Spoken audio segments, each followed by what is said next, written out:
The thick, suffocating humidity of March 3, 1943, hangs over the Bismarck Sea like a wet blanket. Dawn breaks slowly through layers of tropical mist. The sun climbs gradually above the horizon. Heat already begins to build, despite the early hour. On the bridge of the destroyer Arashio, Captain Commander Hideo Kuboki grips the rail with white knuckles. His eyes strain through the morning haze. The sea spreads endlessly in all directions. Sweat beads on his forehead, despite the morning breeze. His uniform sticks to his back in the rising temperature. Below his elevated position, the deck bustles with frantic activity. Sailors work with desperate urgency. Their movements are sharp and purposeful. Oil covers everything in thick, black slicks. The smell rises in nauseating waves. Men haul survivors from the dark water. These are remnants from the transport ship Kyoko Shimaru. The transport had disappeared beneath the waves yesterday. American B-17s had found their mark. The convoy of Operation 81 suffered its first major loss. These reinforcements were desperately needed at Lae, New Guinea. Now, hundreds of soldiers float in the oily sea instead. Kuboki believes the worst dangers have passed. His confidence shows in his steady posture. His voice remains calm when giving orders. The convoy is mere hours from reaching safety. Fighter cover from Lae should protect them during these final miles. The destination lies tantalizingly close ahead. Then, the morning quiet shatters completely. A lookout's voice cuts through the humid air. The single word carries absolute terror. It seals the fate of thousands of men. That word is simply aircraft. Kuboki's trained eyes scan the southwestern horizon. What approaches differs from yesterday's high-altitude attack. These are not the familiar B-17s dropping bombs from 5,000 feet. Anti-aircraft guns could at least challenge those formations. This approaching force represents something entirely new. B-25 Mitchell bombers race toward them. Australian Beaufighters accompany the American aircraft. They fly impossibly low above the water. Their propellers nearly churn the sea spray beneath them. Speed is their weapon. Water-level approach is their strategy. This coordinated assault will revolutionize naval warfare in the Pacific theater. The mathematics of destruction work with terrifying precision. Skip bombs carry 5-second delay fuses. They bounce across the water like deadly stones.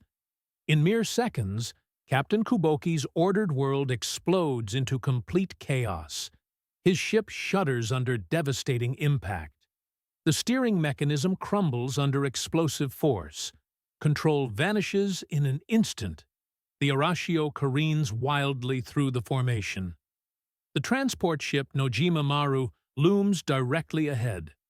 Collision becomes inevitable. Metal screams against metal in an uncontrolled crash. Within 15 minutes, the entire convoy faces complete destruction. 7 transport ships carry 6,900 desperately needed troops into battle. Now, they burn or sink beneath the waves. 4 of 8 destroyer escorts suffer fatal damage. This is not merely another convoy attack. This moment proves that surface ships can no longer operate safely within range of land-based aircraft. Skip bombing, developed in secret by American innovators, changes naval warfare forever. From the perspective of Japanese captains facing this devastating onslaught, this becomes the defining battle of the Bismarck Sea. The calendar shows January 1943. 2 months before the shocking attack that will devastate the Imperial Japanese Navy. In the headquarters of the 8th Area Army at Rabaul, New Britain, Lieutenant General Hitoshi Imamura confronts an increasingly desperate military situation. Allied forces have just captured Buna on the New Guinea coast.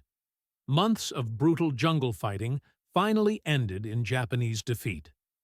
Now those same Allied forces threaten the vital Japanese bases at Leh and Salamaua. These positions are far more than simple military installations. They represent the cornerstone of Japan's entire defensive strategy in the Southwest Pacific. They protect the critical approaches to Rabaul. That fortress town serves as the Gibraltar of the Pacific. Nearly 100,000 Japanese troops garrison its positions. Without Leh, Allied forces gain a clear pathway to advance up the New Guinea coast. Eventually, they could threaten the Philippines themselves. Even the home islands would come under eventual threat. The mathematics of war in this theater present brutal and unforgiving realities. Every single soldier must travel by ship from Rabaul. Every bullet must cross treacherous waters. Every grain of rice faces the same dangerous journey. The distance measures only 500 miles on the charts. But it might as well span 5,000 miles given the growing strength of Allied air power. Those Allied aircraft operate from increasingly well-established bases. Port Moresby provides the primary launching point. Milne Bay offers secondary support. The combination creates an aerial umbrella over the critical sea lanes. Previous convoy attempts met with mixed and costly results. On January 7th, a convoy carrying the 102nd Infantry Regiment managed to reach Leh safely. Major General Toru Okabe commanded these reinforcements, but success came at a terrible price. The transport Nichiai Maru fell victim to an Australian Catalina flying boat. The patrol bomber found its target despite Japanese fighter cover. The ship sank quickly in the deep waters. All of Okabe's medical supplies disappeared beneath the waves. 361 soldiers died in the attack. Another transport, Miyoko Maru, suffered such severe damage it required beaching. The crew ran her aground to prevent total loss. The cost of reinforcing New Guinea positions was becoming completely prohibitive. General Imamura recognizes he must act with decisive speed. Intelligence reports paint an increasingly alarming picture. The Allies are clearly preparing for a major offensive operation. Multiple sources confirm the buildup of forces. Aerial reconnaissance shows increasing activity at Allied bases. Radio intercepts suggest coordinated planning at the highest levels. Imamura needs to reinforce Leh with at least a full division. Only such massive reinforcement offers hope of holding the critical position. After heated discussions with his staff and naval commanders, a desperate plan slowly emerges from the strategic discussions. Operation 81 represents a massive gamble with enormous stakes. This major convoy operation will deliver 6,900 fresh troops directly to Leh. The entire 51st Division will make the journey in one concentrated effort. The risks are openly acknowledged by every participant in the planning process. Admiral Isoroku Yamamoto himself warns of the dangers. The architect of Pearl Harbor possesses unmatched understanding of naval aviation. His assessment proves chillingly accurate. Losses could easily exceed 50% of the entire force. But the alternative appears even worse in the strategic calculus. Attempting to land troops farther up the coast creates different problems. Those forces would then march through hostile jungle terrain. Disease would claim countless victims before combat even begins. Starvation would weaken survivors beyond combat effectiveness. Allied air attacks would harass the columns throughout their journey. The decision crystallizes after days of agonizing debate. The convoy will sail despite the acknowledged risks. The potential rewards justify the enormous gamble with thousands of lives. The man chosen to lead this critical operation brings impressive credentials. Rear Admiral Masatomi Kimura commands the 3rd Destroyer Squadron. At 54 years old, He ranks among the Imperial Navy's most experienced destroyer commanders. Countless night battles in the Solomons have tested and proven his tactical abilities. Japanese destroyers have demonstrated clear superiority in night combat operations. Time and again they have outfought Allied surface forces. Kimura has personally led many of these successful engagements. His force for Operation 81 reflects the Navy's commitment to success. 8 of the Imperial Navy's finest destroyers will escort the convoy.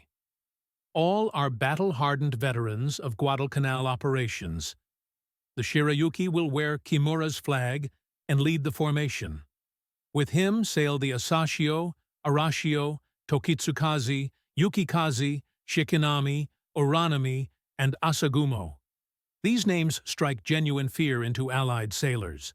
They have faced these ships in night combat and learned to respect their capabilities. But this operation differs completely from the lightning-fast destroyer runs Kimura has perfected. The Americans call these high-speed operations the Tokyo Express. Japanese crews know them as rat runs through enemy waters. This time his sleek destroyers must shepherd 8 slow, vulnerable transport ships. These vessels carry thousands of soldiers and critical supplies. The convoy's maximum speed barely reaches 7 knots. A man can jog faster than these ships can sail. For Kimura, accustomed to slashing through enemy waters at 30 knots, this pace must feel agonizingly slow. It's like sailing with an anchor permanently deployed. Every hour at sea dramatically increases the chance of enemy detection. Every mile traveled in daylight invites devastating air attack. Meanwhile, 500 miles away in Port Moresby, Papua New Guinea, a completely different type of military mind tackles a persistent problem. Lieutenant General George Churchill Kenny commands the 5th Air Force. For 6 months, he has wrestled with one critical challenge. How can aircraft effectively sink ships? Traditional high-level bombing has proven almost completely useless against moving vessels. The statistics from the January convoy battle tell a dismal story. His bombers flew 416 individual sorties against Japanese shipping. They managed to sink exactly 2 ships. This represents a miserable return on investment that would be unacceptable in any business. In wartime, such failure costs lives and prolongs conflict. Kenny understands the strategic implications clearly. If he cannot stop Japanese convoys from reinforcing their positions, MacArthur's planned offensive up the New Guinea coast will bog down. It will become a bloody stalemate consuming American lives without achieving decisive results. But Kenny has never been a traditional military thinker. Before the war transformed him into a combat commander, he had been something of a maverick. His superiors constantly disciplined him for proposing radical ideas. These innovations challenged orthodox military doctrine at every level. In 1928, while teaching at the Air Corps Tactical School, he theorized about an unusual technique. He called it skip bombing. The concept involved dropping bombs from very low altitude. They would skip across the water like flat stones. Then they would explode against a ship's hull below the waterline. Military traditionalists dismissed the idea as too dangerous and impractical. Bombers flying that low would become sitting ducks for anti-aircraft fire. The risks appeared to outweigh any potential benefits. But now, with American forces desperate to interdict Japanese shipping, Kenny decides to turn theory into deadly reality. The development of skip bombing represents more than a technical challenge. It demands a complete revolution in aerial warfare tactics. Everything about how bombers attack ships must be reconsidered from first principles. Major William Benn commands the 63rd Bombardment Squadron. He becomes Kenny's primary test pilot for developing the new technique. Through dangerous trial and error, they discover the precise parameters for success. The ideal approach requires flying at exactly 200 to 250 feet altitude. Airspeed must be maintained at 200 to 250 miles per hour. The bomb must be released between 300 and 600 yards from the target ship. Delay fuses must be set for 4 to 5 seconds. Flying too high prevents proper skipping action across the water surface. Flying too low risks destruction from the bomber's own bomb blast. Flying debris from the exploding target can also destroy the attacking aircraft. The margin for error essentially reaches zero tolerance, but Kenny realizes that skip bombing alone cannot guarantee success. The bombers need suppression of the intense anti-aircraft fire they will face. Low-level approaches expose aircraft to every weapon on enemy ships. This challenge brings another military innovator into the developing story. Major Paul Irving "Pappy" Gunn enters as Kenny's secret weapon for unconventional solutions. The 43-year-old former Navy pilot has already become something of a legend in the Southwest Pacific theater. When war erupted across the Pacific, Gunn was working as a civilian airline pilot in the Philippines. His family fell into Japanese hands during the conquest of the islands. They were imprisoned in Santo Tomas prison camp in Manila. This personal tragedy burns within him as a driving desire for revenge against the Japanese military machine. Gunn's mechanical genius becomes the key to making skip bombing survivable for air crews. He takes a standard B-25 Mitchell bomber and begins radical modifications. The bombardier's compartment in the nose is completely stripped out. In its place, he installs 4 forward-firing 50-caliber machine guns. But Gunn doesn't stop with this initial modification. He adds 2 more guns on each side of the fuselage. Another 4 guns go underneath the aircraft. The result is a flying gunship with absolutely devastating forward firepower. When Kenny first sees Gunn's modified B-25, nicknamed Pappy's Folly, he immediately recognizes its revolutionary potential. "Pull everything out of the nose and fill it full of 50-caliber guns," he tells Gunn enthusiastically. "I want you to strap more on the sides. Give me all the forward firepower possible." The vision is clear and deadly. "I want a skip bomber that can overwhelm the deck defenses of a Japanese destroyer." Through February 1943, the modified bombers practice relentlessly against a convenient target. The wreck of the SS Pruth provides perfect training opportunities.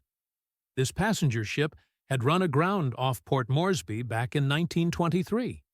Now it serves as target practice for revolutionary tactics. Day after day, the B-25s roar in at mast height. Their guns blaze continuously during approach runs. Bombs skip across the water to slam into the rusted hulk. The accuracy proves remarkable. Results far exceed anything achieved by traditional high-level bombing methods. But practicing against a stationary wreck presents vastly different challenges than attacking a convoy of warships. Trained anti-aircraft crews change everything. Fighter cover adds another layer of deadly complexity. The Australian contribution to this revolutionary tactic deserves equal recognition. Number 30, Squadron of the Royal Australian Air Force flies Bristol Beaufighters. They have been independently developing their own low-level attack techniques. The Beaufighter, armed with 4 20mm cannons and 6 machine guns, seems perfectly designed for suppressing ship defenses. Group Captain Bill Garing serves as an RAAF officer on Kenny's staff. His extensive experience in anti-shipping operations from the European theater proves invaluable. Garing proposes a carefully coordinated attack plan that maximizes the effectiveness of both forces. Beaufighters will strike first at mast height. Their cannons and machine guns will suppress anti-aircraft positions on enemy ships. Skip-bombing B-25s will follow immediately behind. high-level B-17s will attack simultaneously from above. This multi-level assault will divide enemy defensive fire. Maximum confusion will result from attacks coming from multiple directions at different altitudes. On February 14th, reconnaissance photographs of Rabaul Harbor send shockwaves through Allied headquarters. The images reveal 79 vessels crowded into the anchorage. 45 merchant ships sit at anchor. 6 large transports dominate the harbor. Clearly, a major convoy operation is building toward execution. 2 days later, ultra-intelligence provides crucial operational details. This top-secret Allied capability allows code breakers to read Japanese encrypted messages. Naval intelligence specialists in Melbourne and Washington have successfully decrypted critical Japanese communications. The intercepted messages reveal that a major convoy will depart Rabaul on February the 28th. The destination is confirmed as Leh. The cargo includes major reinforcements from the 51st Division. The messages even specify the convoy's planned route and estimated arrival date of March 5th. Kenny immediately recognizes this as the opportunity he has been desperately waiting for. This represents the perfect chance to test his revolutionary new tactics in a decisive battle that could change the entire Pacific War. He summons his key commanders to Port Moresby for final planning sessions. Brigadier General Ennis Whitehead, Kenny's deputy and commander of the advance echelon in New Guinea, will coordinate the massive attack. The plan calls for maximum effort from every available aircraft in the theater. 90 heavy bombers, including B-17s and B-24s, will participate. 41 medium bombers, all B-25s, join the assault force. 34 light bombers, A-20 Havocs, add their firepower.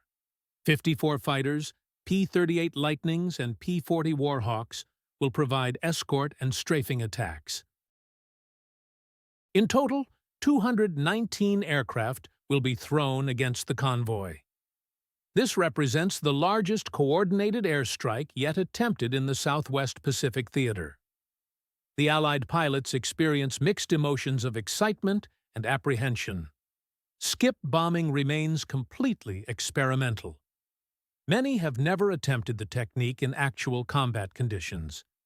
Lieutenant Charles Howe of the 3rd Attack Group voices concerns felt by many aircrew members. "We're going to be sitting ducks, coming in that low," he warns his squadron mates. "One lucky hit from a destroyer's guns, and we're finished." But Major Ed Larner, who will lead the skip bombing attack, exudes complete confidence. "We've trained extensively for this exact mission," he reminds the worried pilots. "Trust the plan we've developed. Go in fast, hit hard, and get out quickly. The Beaufighters will clear the way for our attack runs." Back in Rabaul, the Japanese convoy prepares for departure with absolutely meticulous care. Each transport ship undergoes combat loading procedures. Equipment and supplies are packed in precise reverse order of need. This allows for the fastest possible unloading at the destination. 5,154 soldiers of the 51st Division's 115th Regiment board their assigned transports. The Ayomaru, Kembu-maru, Nojima-maru, Oigawa-maru, Shinai-maru, Taimei-maru, and Teiyo-maru each take on their human cargo. An 8th transport, the Natsushima, carries aviation fuel and critical supplies. These materials are desperately needed by Japanese air units at Leh. The destroyers themselves carry an additional 958 troops. They are packed into every available space on the warships. The human cargo includes some of the Japanese Army's most important commanders in the New Guinea theater. Lieutenant General Hatazo Adachi, commander of the entire 18th Army, boards the destroyer Tokitsukaze. Lieutenant General Hidemitsu Nakano, commander of the 51st Division, takes passage on the Yukikaze. His complete divisional staff accompanies him. This concentration of senior leadership in a single convoy operation is highly unusual. It speaks to both Japanese confidence and growing desperation. Confidence that their destroyers can adequately protect the convoy from Allied attacks. Desperation to get these commanders to Leh, where they are urgently needed to stabilize the deteriorating tactical situation. Admiral Kimura's operational plan reflects hard-learned lessons from previous convoy operations that suffered heavy losses. Instead of taking the direct route across the Solomon Sea, which would expose them to air attack for maximum time, the convoy will follow a longer northern route. They will sail north from Rabaul first.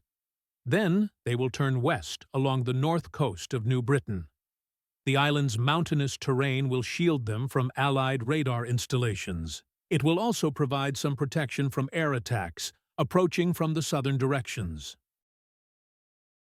The final leg represents the most dangerous portion of the entire journey. They must sail south through the restricted waters of the Vitiaz Strait. Then comes a final dash along the Huon Gulf coast to reach Leh. The strait, only 50 miles wide at its narrowest point, will funnel the convoy into a completely predictable path.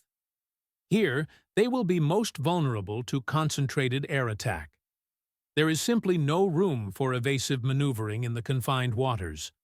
To provide essential air cover, the Japanese Navy and Army Air Forces at Rabaul promise 100 fighters on rotating patrol over the convoy. But this promise carries its own serious operational problems. The distance from Rabaul to the Vitiaz Strait pushes Japanese fighters to their extreme operational range. They can remain on station for only brief periods before fuel requirements force them to return to base. Moreover, many Japanese pilots are completely exhausted from months of continuous combat operations. Their aircraft show increasing signs of wear and mechanical problems. Spare parts have reached critically short supply throughout the theater. The harsh reality is that the convoy will have effective air cover for only portions of its dangerous journey. Long stretches will leave them completely vulnerable to Allied air attack. On the evening of February 28, 1943, tropical darkness falls over Simpson Harbor like a heavy curtain. The convoy begins its departure in carefully orchestrated stages. One by one, the heavily laden transports ease away from the wharves. Their decks are crowded with soldiers taking what many suspect will be their final look at Rabaul. The destroyers circle protectively around their charges. Their crews remain at battle stations despite being in supposedly friendly waters. Submarine attacks even this close to base are not completely unknown in this theater.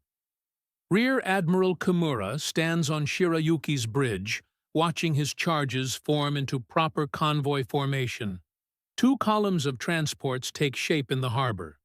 The destroyers assume protective stations on the flanks and ahead of the formation. At exactly midnight, he orders the convoy to proceed at 7 knots on course 350 degrees. They disappear into the darkness of the Bismarck Sea, carrying the hopes and fears of the Japanese Empire with them into the uncertain night ahead. The destroyer Asashio wallows dangerously in the dark waters. Her decks groan under the weight of too many bodies. Survivors pack every available space. They huddle against bulkheads and crouch behind gun mounts.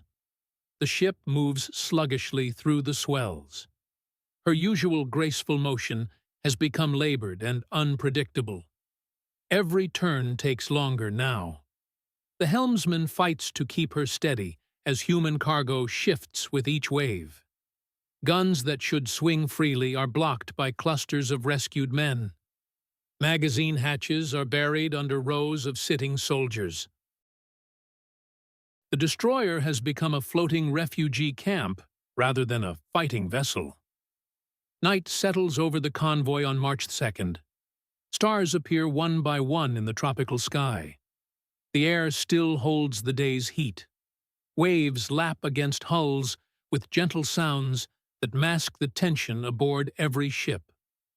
Rear Admiral Kimura stands on his bridge studying the scattered formation ahead. Damage reports continue to arrive by signal lamp. Bright flashes cut through the darkness as ships communicate their status. One transport gone completely, others reporting flooding in lower compartments, steering problems on 2 vessels, engine troubles on a 3rd. The convoy limps forward like a wounded animal. 12 hours still separate them from Leh. 12 hours of vulnerability in hostile waters. The Admiral's weathered face shows the strain of command. His staff officers wait silently for orders. Maps spread across the chart table showed their position and destination. Red marks indicate known enemy air bases. The math is simple and terrifying. 2 choices present themselves with brutal clarity. Keep the damaged ships together and maintain convoy integrity. Accept the slow pace that leaves them exposed for hours longer than planned. Or split the force. Send the undamaged vessels racing ahead at maximum speed. Save some troops while sacrificing others. Kimura's decision comes after long minutes of silence. His voice carries clearly across the bridge when he finally speaks. Signal all ships. We maintain formation. We proceed to Leh together. No ship will be abandoned. His staff exchanges glances, but says nothing. The code of the Imperial Navy demands that no vessel be left behind. Honor matters more than tactical advantage. The signal lamps begin flashing immediately. Ships across the convoy acknowledge the order. They will live or die as one unit. Unknown to the Japanese admiral, his fateful decision travels beyond his intended recipients. Allied listening posts along the New Guinea coast intercept every coded transmission. Radio operators transcribe the messages with practiced efficiency. Code breakers work through the night, transforming Japanese characters into English text. General Kenny receives the intelligence before dawn breaks. Admiral Whitehead studies the decoded messages over strong black coffee. They know exactly where the convoy will be at sunrise. They know its speed and formation. The enemy has chosen predictability over surprise. The trap is set perfectly. Allied strike crews gather in their briefing rooms as darkness gives way to gray pre-dawn light. Tension fills the cramped spaces like smoke. Pilots and gunners check equipment for the 3rd time. Some write letters home with shaking hands. Others stare silently at photographs of wives and children. Everyone understands what the morning will bring. Low-level attacks mean flying straight into enemy guns. Point-blank range offers no margin for error. Survival depends on speed, surprise, and luck. Many good men will not return from this mission. Aircraft engines cough to life across multiple airfields. The sound builds to a thunderous roar as squadron after squadron prepares for takeoff. Mechanics make final checks on bomb loads and ammunition. Armorers ensure that every gun is clean and functional. Ground crews wave goodbye to air crews they may never see again. March 3, 1943, dawns clear and beautiful over the Bismarck Sea. Not a cloud mars the perfect blue sky. The ocean stretches endlessly in all directions like polished glass. Gentle swells roll beneath the surface without breaking into whitecaps. Flying conditions could not be better. The Japanese convoy maintains its steady progress through these peaceful waters. 7 knots forward speed. The surviving transports have tightened their formation during the night. Their dark hulls cut parallel wakes through the calm sea. Steam trails from their funnels mark their passage against the morning sky. 8 destroyers circle the transports like protective wolves around their pack. Their sleek forms dart between the larger vessels.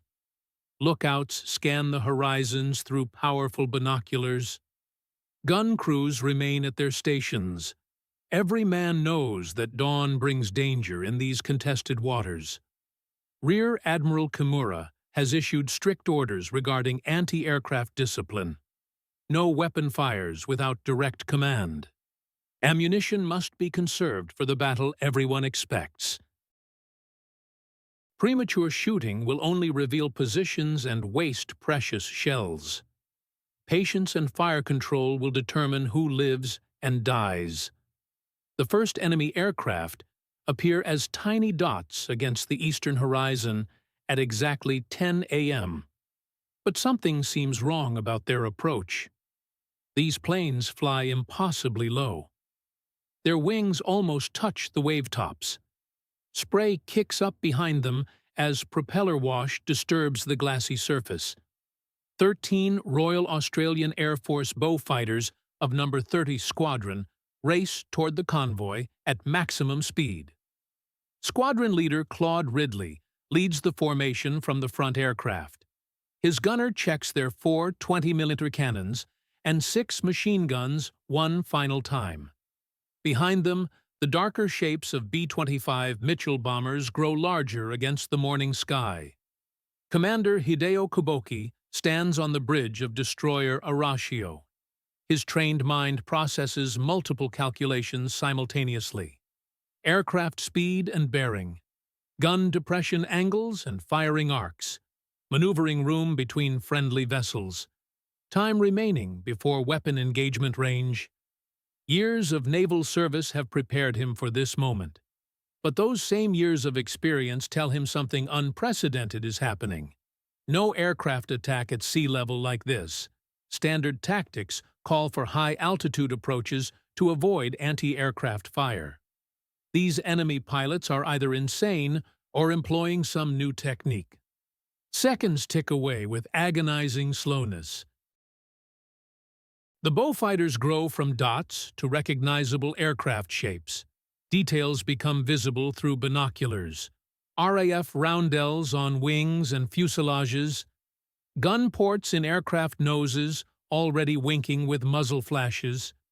The range closes to point-blank distance in heartbeats. 20mm cannon shells begin exploding across Arashio's upper works. Each impact sends fragments of metal spinning through the air like deadly confetti. Machine gun bullets stream across the deck in continuous lines of destruction. Gun crews dive for cover or collapse where they stand. The bridge windows shatter in cascades of glass. Officers and signalmen fall as bullets find their marks. Communication equipment sparks and dies under the devastating fire. Within seconds, Arashio's ability to defend herself vanishes under the weight of concentrated firepower. But the Beaufighter attack represents only the opening movement of a carefully orchestrated symphony of destruction. The real killing blow follows immediately behind. Major Ed Larner leads his formation of modified B-25 Mitchell bombers toward the convoy at 220 miles per hour. Altitude exactly 50 feet above the wave tops.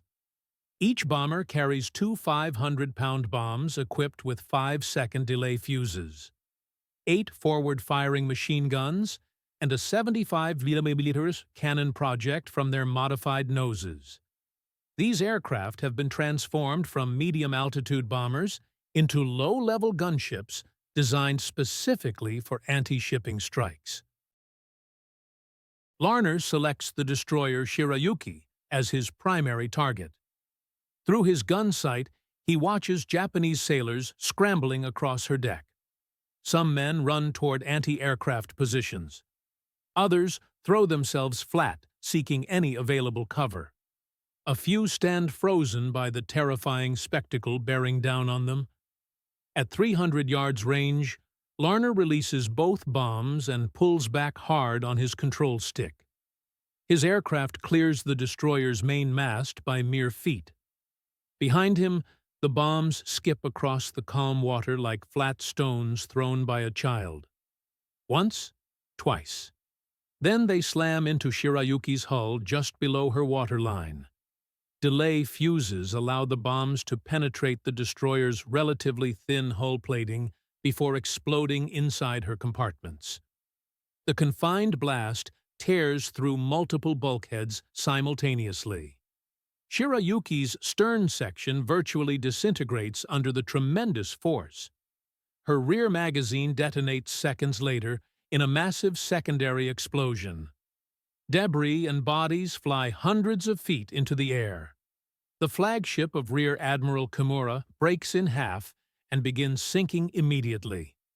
Dozens of crew members disappear in the initial explosions. Others find themselves swimming in oil-covered water as their ship settles beneath them. Admiral Kimura himself suffers shrapnel wounds, but survives the destruction of his command. Sailors from the destroyer Shikinami pull him from the water within minutes. His flagship and many of his men are gone forever. The carefully planned convoy operation has become a disaster in the span of heartbeats. High above the low-level carnage, B-17 flying fortresses of the 43rd Bombardment Group release their loads from 7,000 feet. Their bombs fall like deadly rain toward the ships below. Anti-aircraft gunners face an impossible tactical dilemma. Engage the immediate threat of skip-bombing aircraft or attempt to disrupt the aim of high-altitude formations. Most choose to fight the enemies they can see and track. Tracers fill the air between ships and aircraft. Shell bursts bloom like deadly flowers across the sky. But the B-25s move too fast and fly too low for effective engagement. Traditional anti-aircraft tactics prove useless against this revolutionary form of attack. Lieutenant Charles Howe guides his B-25, nicknamed Chatterbox, toward the transport Teiyo Maru. The ship carries over 1,000 soldiers packed into every available space below decks. Her captain attempts desperate evasive maneuvers. The transport's wake shows a tight spiral as she tries to present the smallest possible target profile. But at skip bombing range and speed, such movements prove futile. Howe's bombs skip perfectly across the calm surface. One strikes amidships, the other hits near the stern.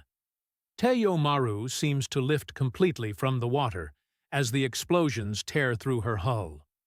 She settles rapidly with a heavy list to port. Within 5 minutes, the transport has capsized completely. Her hull floats upside down like a steel whale.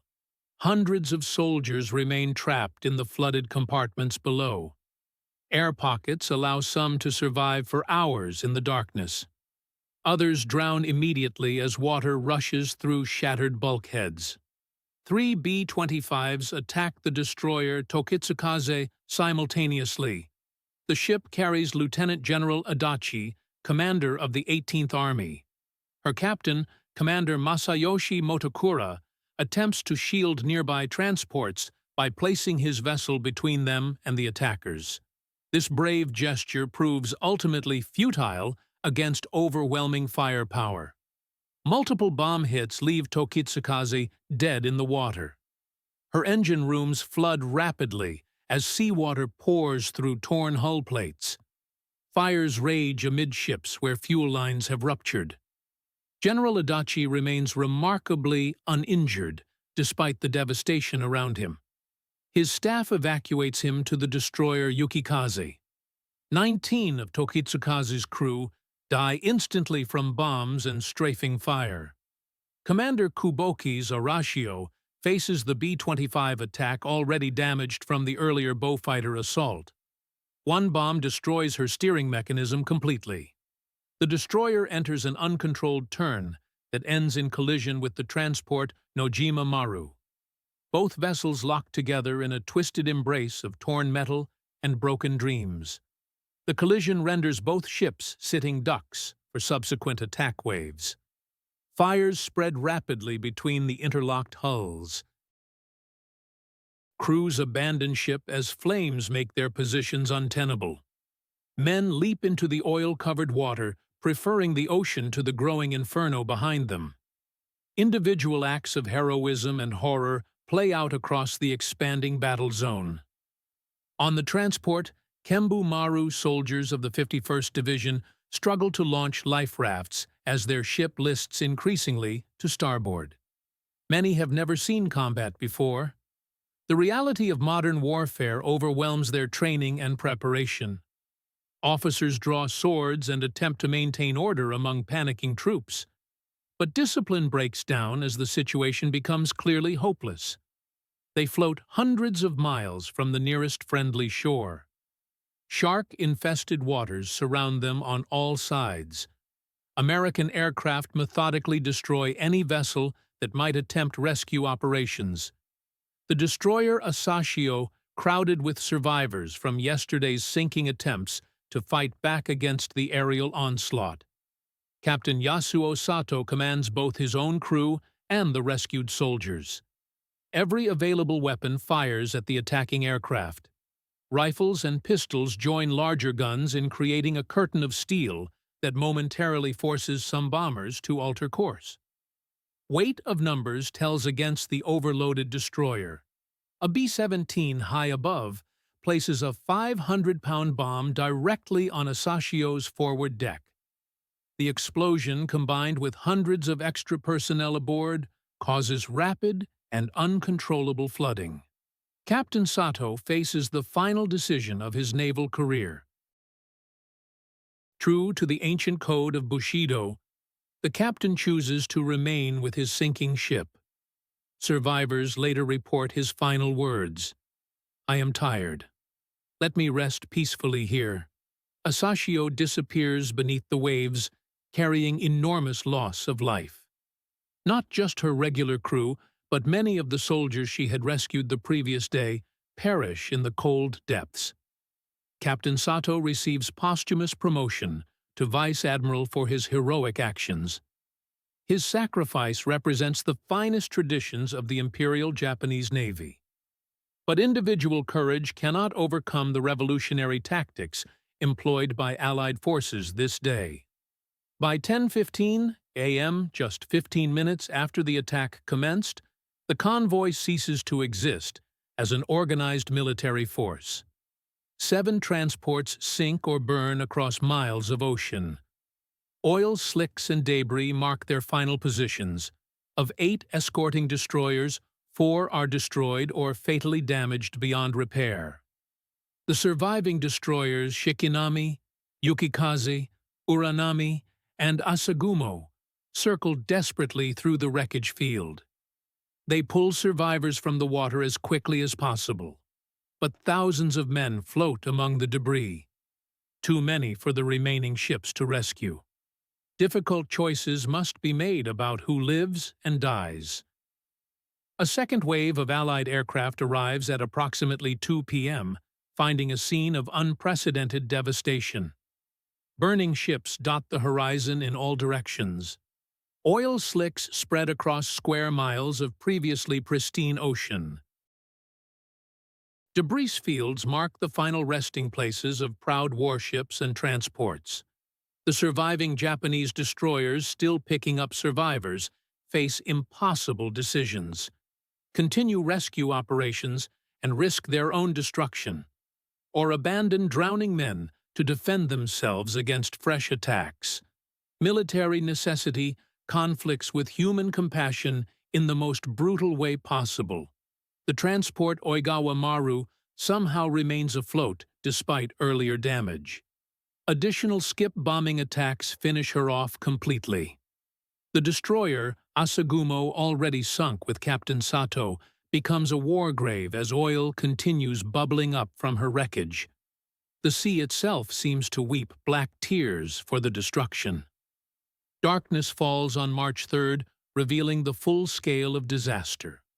Of 6,900 troops embarked at Rabaul, fewer than 1,200 will reach their destination at Leh. The destroyers working through the night managed to rescue approximately 2,700 men. These survivors will return to Rabaul as witnesses to unprecedented defeat. Nearly 3,000 Japanese soldiers and sailors are dead, killed in action, or drowned in the Bismarck Sea. The carefully assembled reinforcement for New Guinea's defense has been annihilated in a single day's fighting. Months of planning and preparation reduced to floating wreckage in less than 24 hours. The aftermath proves as controversial as the battle itself. On March 4th, American PT boats and aircraft patrol the battle area, attacking anything that floats. The stated justification involves preventing Japanese troops from reaching shore and reinforcing enemy positions.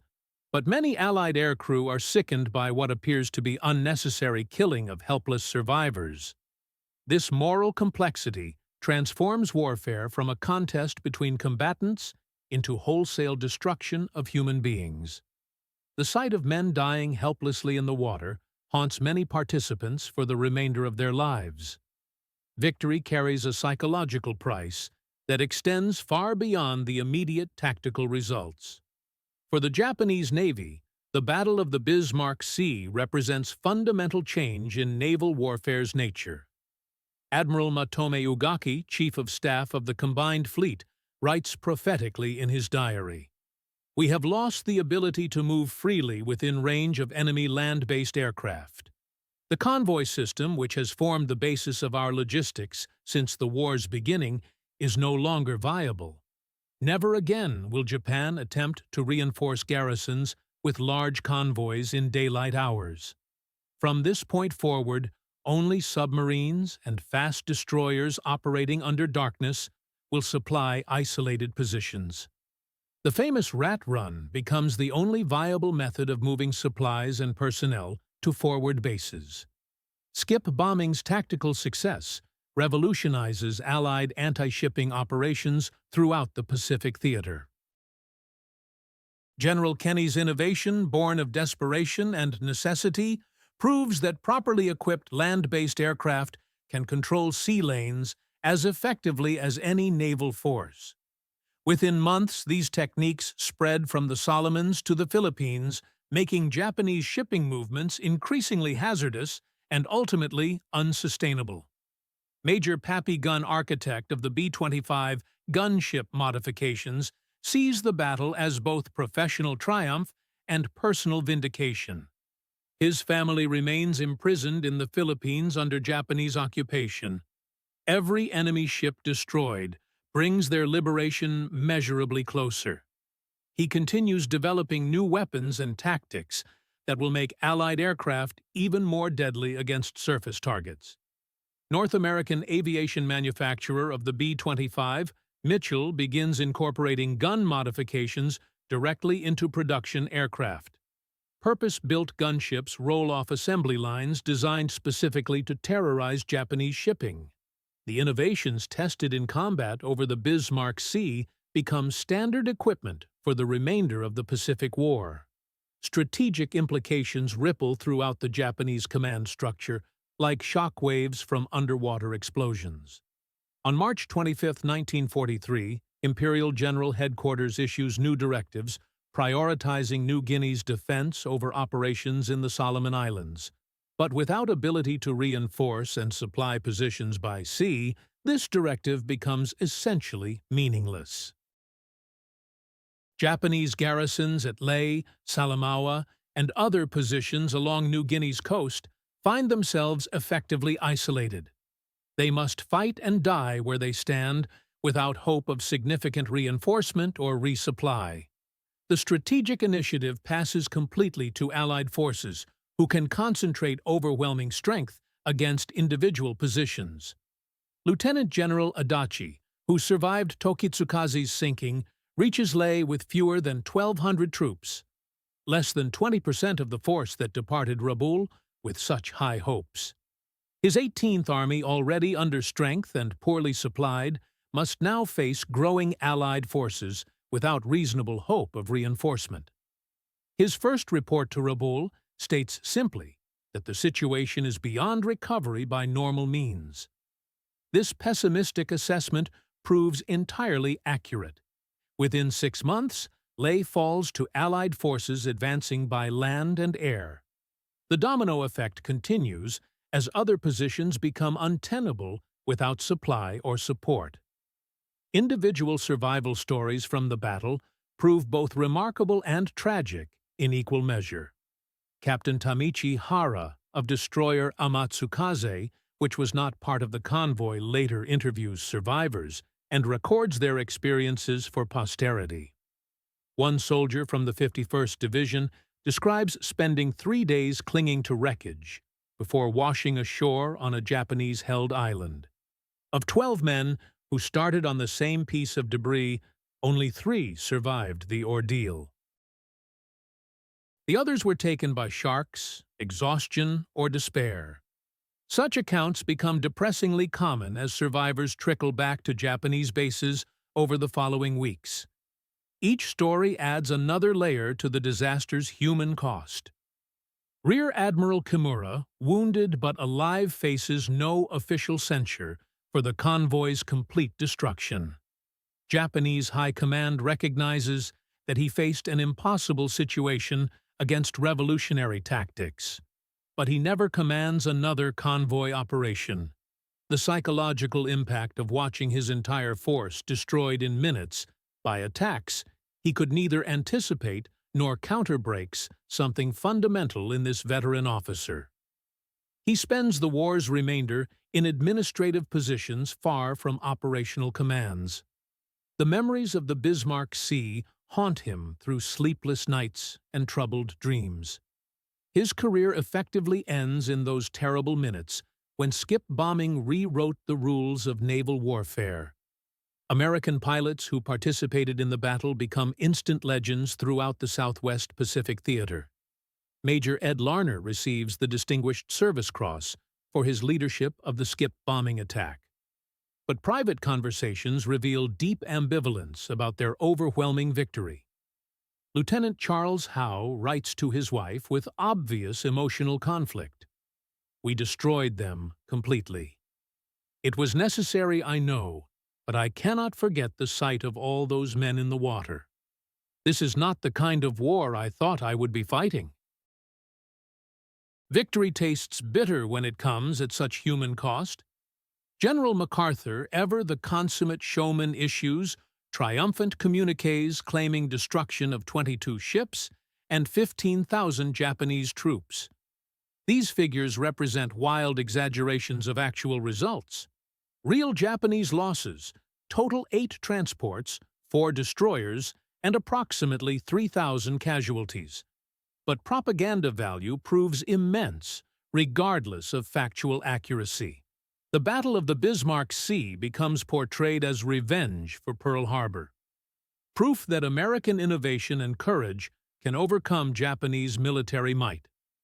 The reality, as always in warfare, proves far more complex than newspaper headlines suggest. Victory comes through technological advantage and superior intelligence rather than simple heroism. For Australians who participated, particularly Beaufighter crews of No. 30 Squadron, the victory validates their contribution to the Pacific War effort. Often overshadowed by American allies, the RAAF's crucial role in suppressing Japanese anti-aircraft defenses makes skip bombing attacks possible. Squadron leader Claude Ridley receives the Distinguished Flying Cross, but like his American counterparts, finds himself troubled by the battle's one-sided nature. It was not a fight, he later observes with obvious discomfort. It was an execution. The moral weight of such overwhelming tactical advantage disturbs many participants despite the strategic necessity of victory. Modern warfare's industrial scale transforms individual combat into mass destruction that challenges traditional concepts of military honor. Japanese Army response blames the Navy for inadequate convoy protection. This rekindles bitter inter-service rivalry that hampers military effectiveness throughout the remaining war years. Army commanders argue that aircraft carriers should have provided air cover, ignoring the fact that Japan's carrier forces are already stretched beyond breaking point. Navy officials counter that Army insistence on daylight convoy operations in the face of overwhelming Allied air superiority amounts to criminal negligence. This mutual recrimination prevents serious efforts to develop effective countertactics against skip bombing techniques.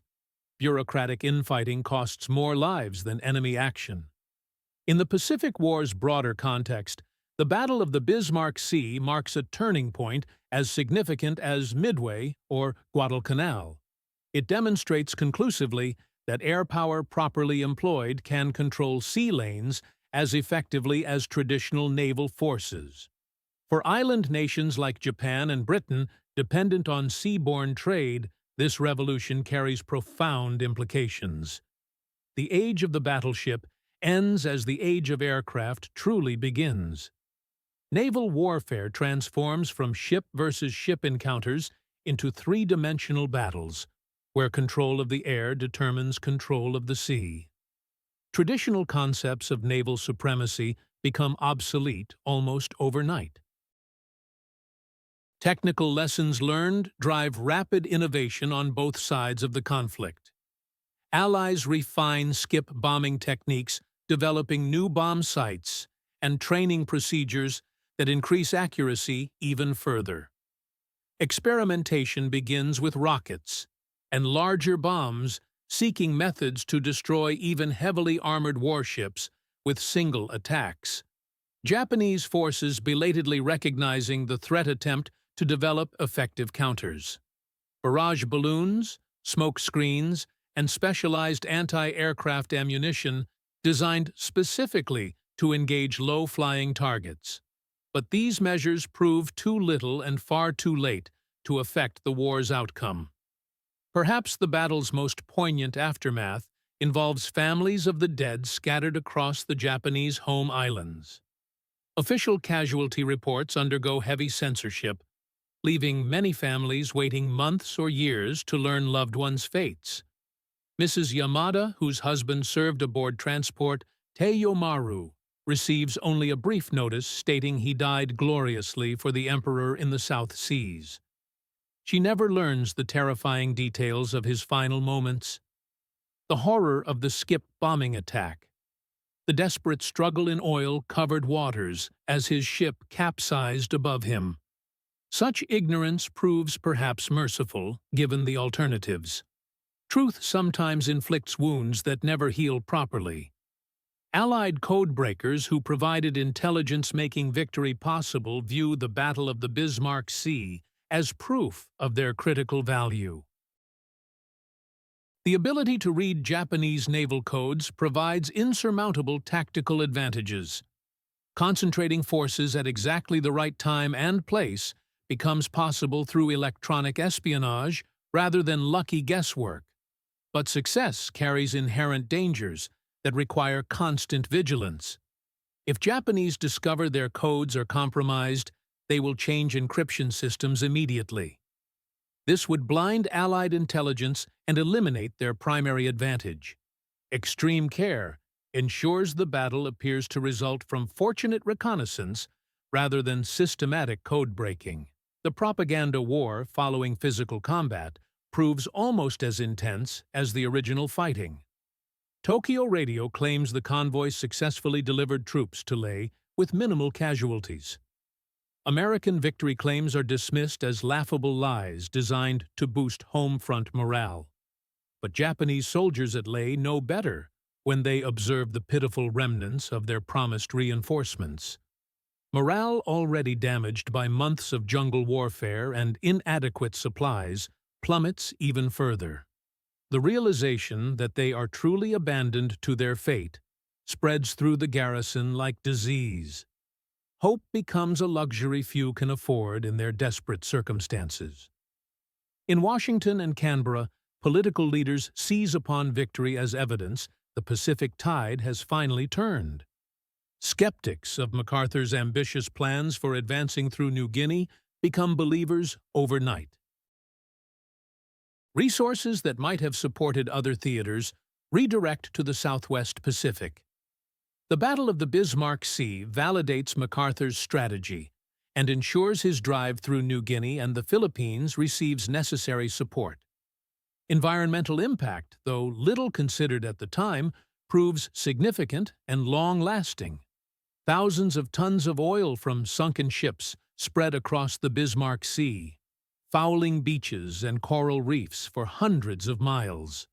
Marine life suffers devastating losses from petroleum contamination. The ocean itself bears scars from this industrial-scale destruction that persist for decades beyond the war's end. Those sunken vessels rest on the ocean floor today, like metal monuments to destruction. Their hulls still bulge with ammunition boxes and military trucks. The remains of crew members lie trapped inside twisted compartments. These underwater graveyards create lasting environmental problems that scientists continue to study. Modern deep-sea exploration teams lower cameras into the depths. They find ships standing upright in the darkness. Cargo holds remain packed with war supplies. Skeletal remains tell silent stories of final moments. The metal slowly corrodes in salt water. Oil still seeps from ruptured fuel tanks after 8 decades. Military scholars examine this battle in war colleges worldwide. They dissect every tactical decision. Students learn about air power's revolutionary impact. The vulnerability of surface ships becomes crystal clear.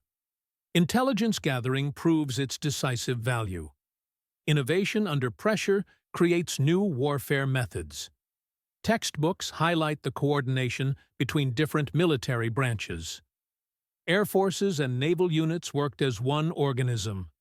Information flowed between reconnaissance planes and attack squadrons. This integration changed how future wars would be fought. The lessons echo through modern military doctrine. Individual acts of heroism shine through the tactical analysis. Japanese destroyer commanders steered directly toward incoming aircraft. They knew death waited at the end of their course.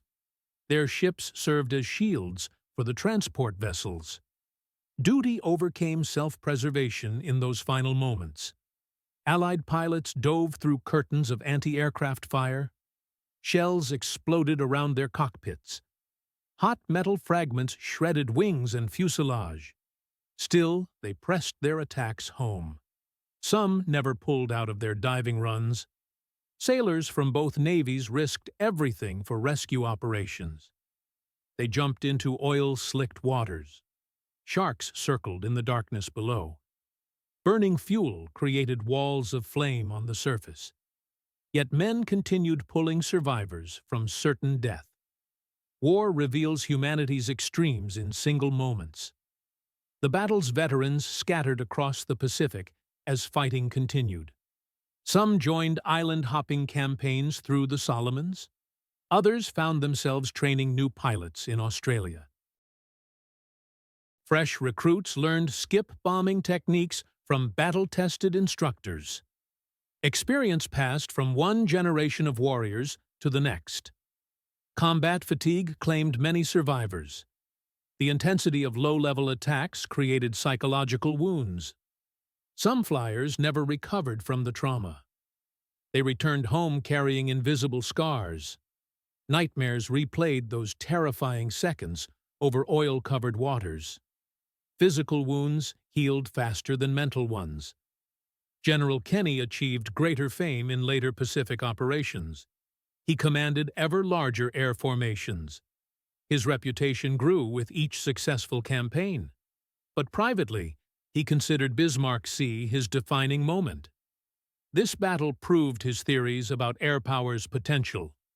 Everything else built upon those foundation stones. Years later, Kenny reflected on the battle's significance. He understood they had rewritten warfare's fundamental rules. Ships could no longer operate safely within aircraft range. Air superiority became the key to naval operations. The lesson cost thousands of lives to learn. Blood purchased this knowledge at the steepest possible price. Japan never recovered from the Bismarck Sea disaster. An entire division's worth of troops vanished in minutes. Equipment worth millions disappeared beneath the waves. The psychological impact spread throughout Japanese command structure. Confidence in naval transport operations collapsed completely. Within 12 months, most New Guinea garrisons faced isolation. Supply lines remained cut by Allied air power. Japanese soldiers slowly starved in jungle positions. The war bypassed them entirely. They became footnotes in a conflict that moved beyond their reach. Dreams of Asian conquest died in those oil-stained waters. The Greater East Asia co-prosperity sphere became an impossible fantasy. Japanese expansion reached its absolute limit. From Bismarck Sea forward, every step led toward eventual defeat. Skip bombing techniques evolved into modern anti-ship missile technology. Today's precision weapons follow identical principles. Low-altitude approach profiles avoid detection systems. High-speed attacks penetrate defensive barriers. The B-25 modifications of 1943 pioneered concepts still used today.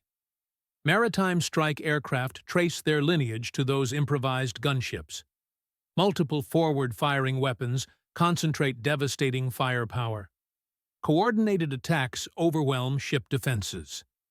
Innovation born from desperation became standard military doctrine. The technological revolution continues 8 decades later. Different nations remember this battle through separate lenses. Allied forces celebrate tactical brilliance and innovative courage. They emphasize teamwork between air and naval units. The victory proves their fighting forces could defeat Japan's best troops. National pride swells around such complete success. Japanese accounts focus on impossible odds and overwhelming enemy advantages. They highlight the courage of doomed convoy escorts.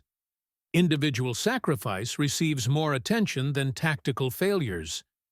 The tragedy exemplifies their nation's desperate strategic position. Superior numbers and industrial capacity doomed their efforts. Families on both sides remember only personal loss. Fathers disappeared into Pacific vastness on March 3, 1943. Husbands never returned from their final missions. Sons vanished without trace or burial. The exact battle details matter less than empty chairs at dinner tables. Today, peaceful fishing boats cross these same waters. Research vessels occasionally document the wrecks below. The ocean surface shows no signs of ancient violence. But historians understand the deeper story these waters contain. Knowledge transforms calm seas into battlefields of memory. Innovation emerged from desperate circumstances in those crucial hours. Courage faced certain death without hesitation. War's terrible mathematics measured success in sunken ships and lost lives. Behind every tactical triumph, human costs accumulate beyond calculation. No victory compensates for such massive suffering. The battle raises uncomfortable questions about warfare's ethics. Attacking survivors in water challenges concepts of honorable combat. Military necessity conflicts with basic humanity.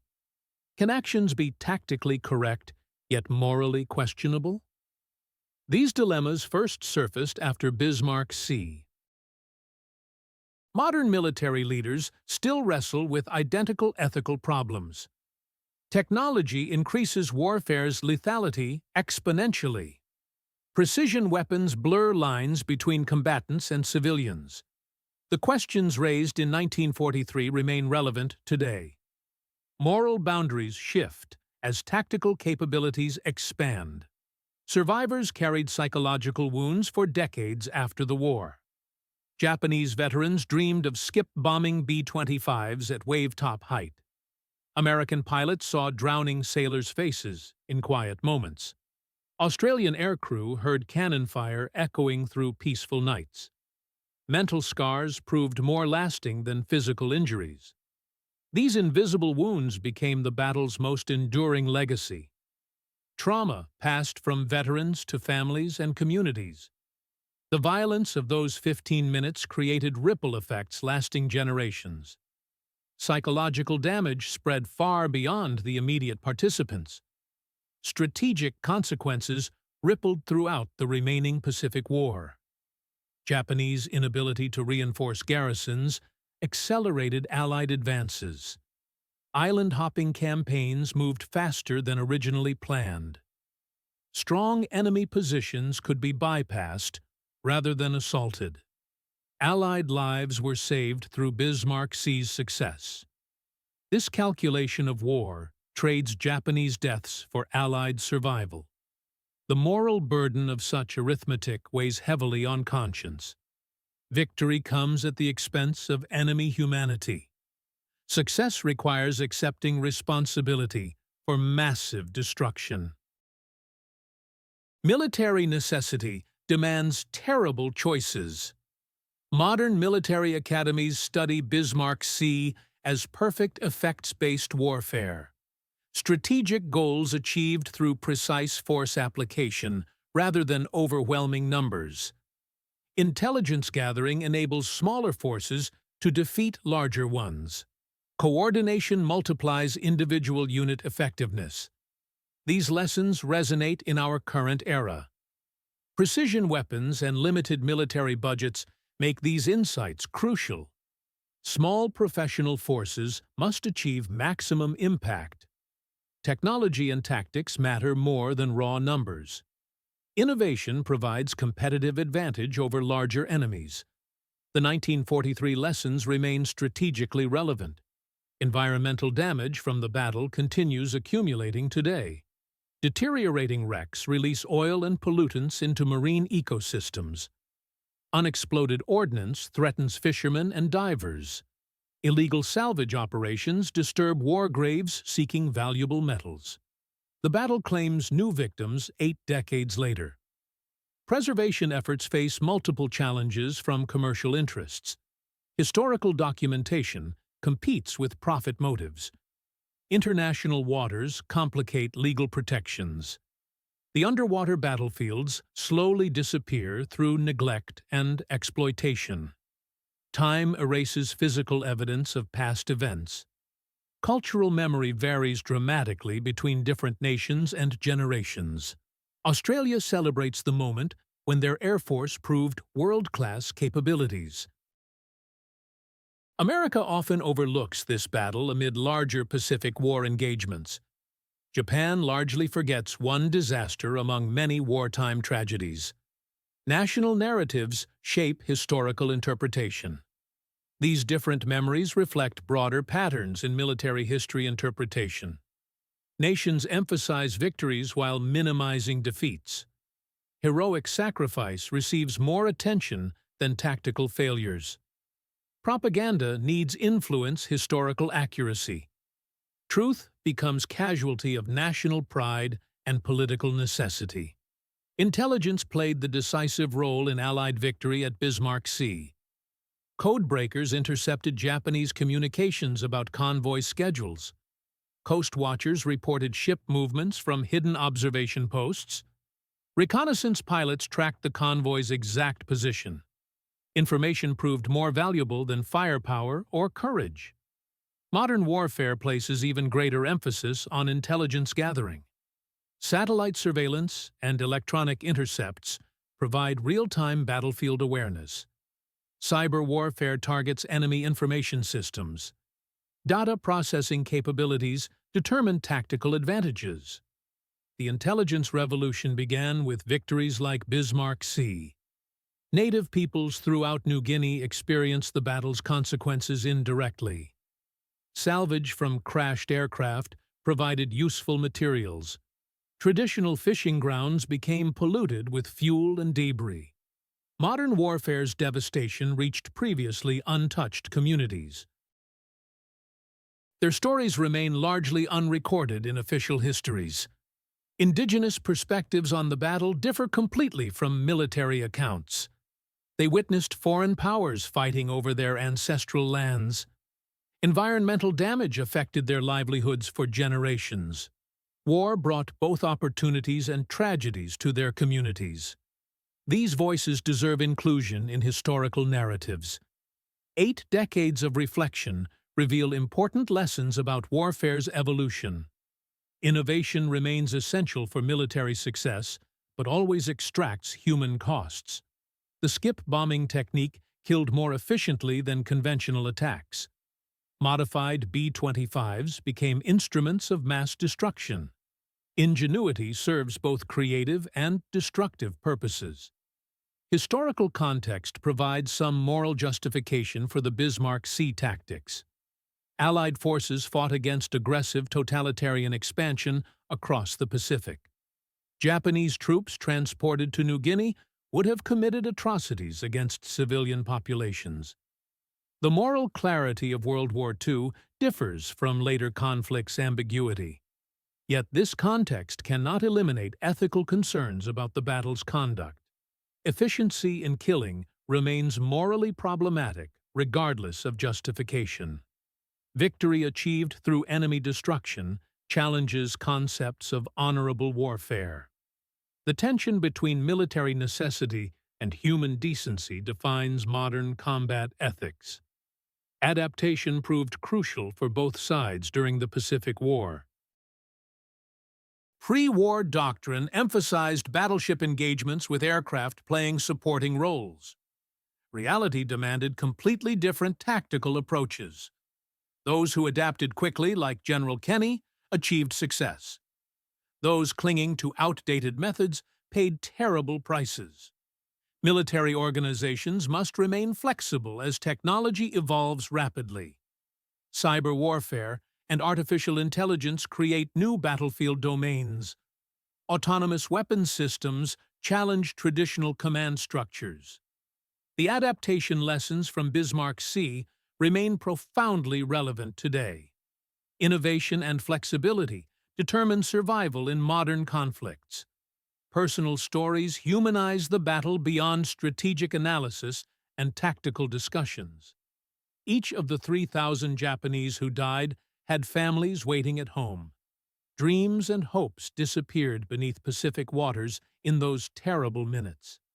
Allied airmen faced anti-aircraft fire, knowing death might await. People on both sides carried responsibilities to loved ones. These individual tragedies multiplied across millions of Pacific War casualties. Each death created expanding circles of grief among families and communities. Statistics cannot capture the emotional devastation of such massive losses. Human costs of warfare extend far beyond immediate battlefield casualties. Veteran memories provide irreplaceable first-hand accounts of historical events.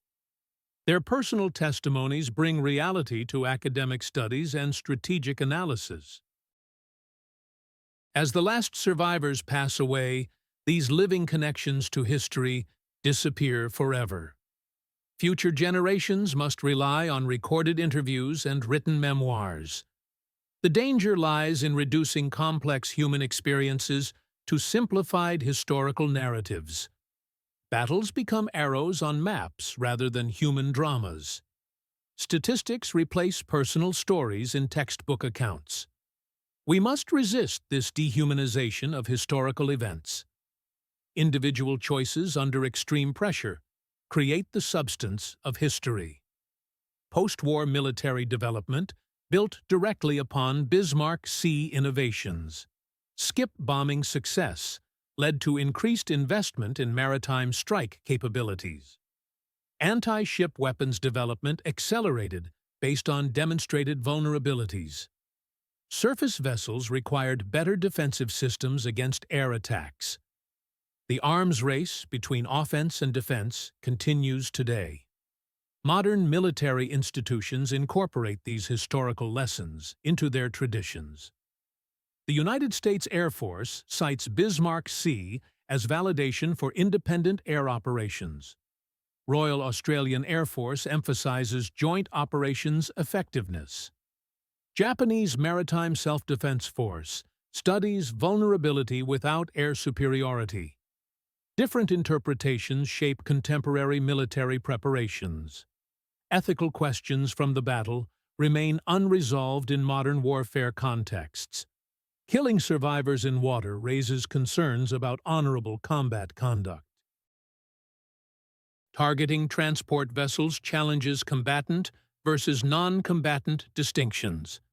Military technology's increasing lethality makes these moral dilemmas more pressing. Discrimination becomes harder as weapons become more precise. International law struggles to keep pace with tactical innovations and technological developments. Geneva Convention principles face challenges from asymmetric warfare and cyber attacks. The moral frameworks developed after World War II require updating for contemporary conflicts. Bismarck sees ethical questions echo in today's military operations. Within the broader Pacific War narrative, this battle marked a crucial turning point. Allied initiative shifted permanently from defensive to offensive operations. Japanese expansion stopped completely and began reversing toward home islands. Psychological impact boosted Allied morale while devastating enemy confidence. Victory's inevitability became apparent, though the fighting continued. The demonstration that Japanese forces could face complete annihilation changed strategic calculations. Previous engagements involved tactical defeats and temporary setbacks. Bismarck Sea showed entire formations could disappear in minutes. This psychological warfare aspect proved as important as material losses. Joint operations coordination pioneered at Bismarck Sea became standard military doctrine. American and Australian forces integrated seamlessly during the battle. Air and naval units supported each other's operations perfectly. Intelligence gathering connected directly to tactical execution. Modern emphasis on joint operations traces partly to such successes. Contemporary military planning still emphasizes these coordination principles. Different service branches must work together effectively. International coalitions require careful integration of diverse capabilities. Information sharing between units determines operational success. The integration challenges from 1943 remain relevant today. Military history students learn multiple lessons from studying Bismarck Sea. Intelligence gathering provides decisive advantages over superior numbers. Innovation and tactical flexibility overcome conventional wisdom. Air superiority determines naval operations success. Vulnerability to air attack requires adequate defensive measures. These principles shaped subsequent warfare development. The importance of these lessons extends beyond purely military applications. Business organizations study military innovation for competitive insights. Crisis management principles derive from wartime decision-making processes. Leadership under pressure requires skills demonstrated in combat situations. Historical military examples inform contemporary organizational development. Human capacity for both destruction and survival amazes observers of this battle. Creative ingenuity produced devastating skip bombing techniques and gunship modifications. Courage enabled pilots to fly into anti-aircraft fire and sailors to rescue drowning enemies. Simultaneously, warfare's destruction claimed thousands of lives in terrible ways. These contradictions define human nature under extreme stress. The battle exemplifies warfare's fundamental moral complexity and tactical necessities. Military success required innovative destruction of enemy forces. Victory demanded accepting responsibility for massive human costs. Strategic necessity conflicted with ethical concerns about honorable combat. These contradictions characterize all warfare, but appear particularly stark here. Complete tactical success created visible human tragedy in those oil-covered waters. Innovation served destructive rather than creative purposes. Necessary military actions challenged moral frameworks about warfare conduct. The contradictions cannot be resolved through simple explanations or justifications. Those crucial seconds when Japanese captains reacted to skip bombing attacks determined naval warfare's future evolution. 5-second delay fuses provided minimal reaction time for defensive measures. Surface ships lost their relative invulnerability to air attacks forever. The age when naval forces operated independently from air power ended completely. Modern Pacific tensions make these 1943 lessons increasingly relevant for contemporary planning. Air superiority remains essential for naval operations success. Precision weapons threaten surface vessels more than ever before. Intelligence and surveillance capabilities determine tactical advantages. The ghosts of Bismarck Sea still teach important lessons. Remembering this battle requires honoring all participants regardless of nationality or outcome. Courage appeared on both sides despite the lopsided results. Individual sacrifice deserves recognition, whether in victory or defeat. Learning from their experiences serves everyone's interests better than simply celebrating winners. Historical understanding requires empathy for all participants. The battle stands as a reminder that warfare, however necessary, always creates tragedy. Innovation and courage displayed at Bismarck Sea deserve our admiration and careful study. But death and destruction should strengthen resolve to find peaceful conflict resolution. Military necessity cannot eliminate moral responsibility for warfare's human costs.